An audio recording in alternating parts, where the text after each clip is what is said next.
we are the people they call boat people. April 29, 1975. The United States withdrew troops from Vietnam, leaving the South Vietnamese who had fought so tirelessly with them for nearly 20 years vulnerable to the forces of the North, and leading many to attempt to escape the country beginning the following day. Saigon fell the next day, leaving Vietnam as a communist country from which 1.5 million civilians would leave by boat over the next 20 years. Refugees from Laos and Cambodia soon followed, with a total of 3 million Southeast Asian refugees fleeing, causing one of the largest refugee crises in history. The Comprehensive Plan of Action instituted at the Meeting on Refugees and Displaced Persons in Southeast Asia at Geneva in 1979 was a diplomatic affair convened to debate solutions to the refugee crisis. While the conference created an international border-sharing mechanism to respond to the crisis, many of the meeting's successes have been reversed, as some refugee-hosting countries have reconsidered their refugee views and policies.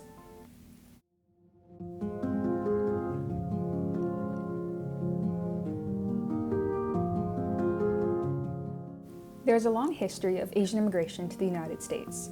It can be traced back to one of the first mass immigrations of Chinese people in the 1850s, when they came to America as laborers, mainly working on railroads, in gold mines, and in factories. Tension formed between the Americans and Chinese as the Chinese improved their socioeconomic status. In 1882, President Arthur passed the Chinese Exclusion Act, which banned all Chinese laborers from moving to the United States. This incited what would become a nearly 150-year-long history of Asian American discrimination in the United States. Following the attack on Pearl Harbor in 1941, American anti-Asian sentiment targeted the Japanese laborers who had moved to the United States prior to World War II. In 1942, President Franklin Delano Roosevelt issued Executive Order 9066.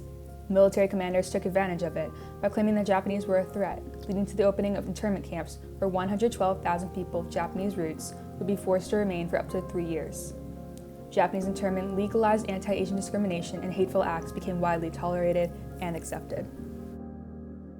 By the 1950s, the United States was involved in the Cold War.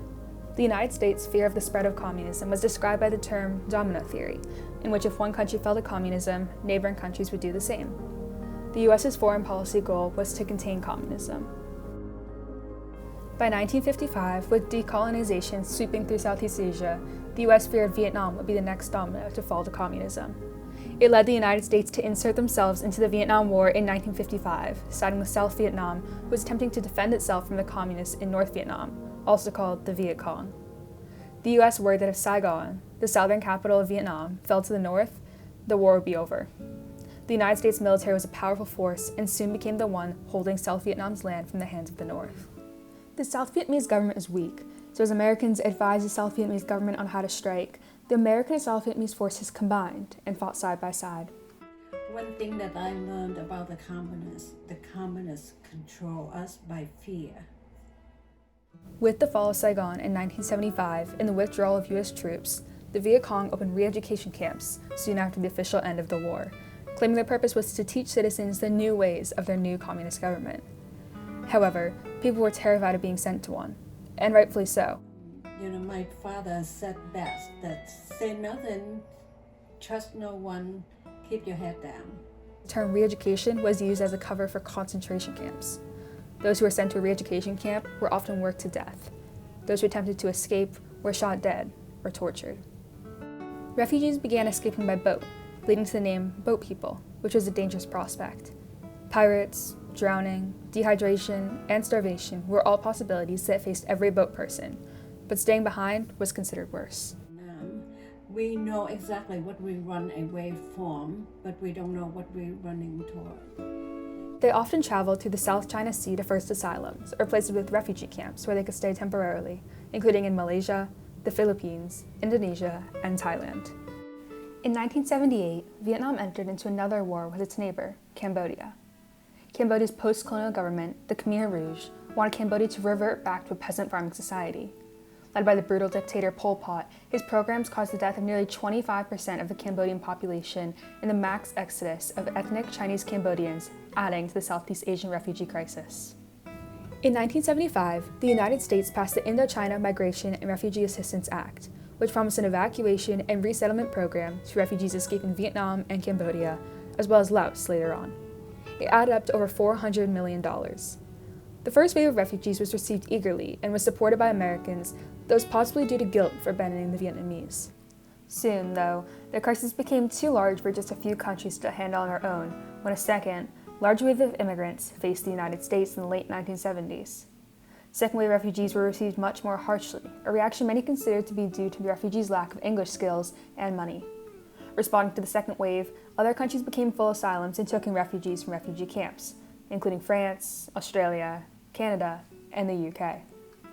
By 1979, stories of deaths on seas and fewer countries accepting refugees prompted the international community to seek a solution. The United Nations Conference at Geneva on July 20th and 21st, 1979, was called by the United States to debate possible solutions to the refugee crisis facing the world from Vietnam, Laos, and Cambodia, three countries that had been taken over or were being threatened by communism. The United Nations discussed problems that had to do with too many refugees and not enough places to go. Two of the main questions debated were, should support be provided for immigrants or not, and how should immigrants be supported? The United Nations delegates came to agreement and offered support to immigrants traveling through the countries at the meeting. The meeting was convened just 2 years after Vietnam had joined the UN. Cambodia and Laos had previously joined in 1955. Mr. Secretary General, some tragedies defy the imagination.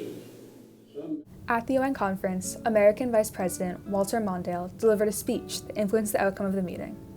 In it, he drew parallels between the current Indochina refugee crisis and the Evian conference in response to the Jewish refugee crisis during the Holocaust. Unless we all do more, the risk of fresh conflict will arise and the stability of Southeast Asia will erode. Unless this conference gives birth to new commitments and not simply new metaphors, we will inherit the scorn of Evian. It is a time for action, my friends, not for words. Many of the resolutions were attributed to Mondale's speech. In it, he announced that the United States had already pledged a total of $160 million to assist refugees. He asked countries to open more places for refugee resettlement, and by the end of the meeting, the number had more than doubled to 260,000 locations.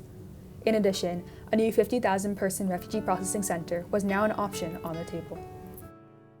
Following the 1979 meeting, the U.S. passed its own legislation in 1980, allowing more refugees to immigrate to the United States. Although it was originally created in response to the Cuban refugees, it was also beneficial to the Southeast Asian refugees, as it allowed more refugees to immigrate to the United States. A group of the 10 women who in the Bible study, they looked through it and they said they want to rescue us. And so they did the paperwork and to sponsor our family. So in November of 1979, we came to America. Throughout the 1980s, American Congress continued debate on supporting refugees from Vietnam, Laos, and Cambodia, with the addition of Korea and Thailand in 1982, with the Amer-Asian Act in 1982, which allowed anyone born in those countries between 1951 and October of 1982 with a father of American citizenship to become a permanent resident of the United States. This was due to a high number of children being born of American soldiers while they were fighting overseas. Refugee policy in the United States stayed on an upward track through the turn of the millennium. In 1999, the U.S. quickly and efficiently made plans to open their doors to Muslim refugees from Kosovo by airlifting 20,000 refugees from their home country to New Jersey, where they were offered assistance in adjusting to their new lives, including through counseling, English classes, and meals that followed their religion. Unfortunately, it seems the United States has begun to regress in terms of refugee policy. The country once known for its American dream began to restrict and even prohibit refugees from entering the United States in 2017 with an executive order that essentially banned all refugees from entering the United States for nearly 4 months, as well as refusing all Syrian refugees for the foreseeable future. The Meeting on Refugees and Displaced Persons in Southeast Asia, held at Geneva in 1979, 4 years after Saigon fell to the communists, was a crucial and impactful event that changed the way refugees were being treated and supported across the world.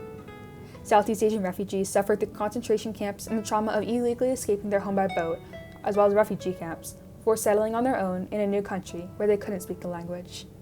Those who didn't escape were abandoned in their countries under communist rule. The consequences of the UN meeting provided many benefits to them, including more refugee camps to reside in temporarily.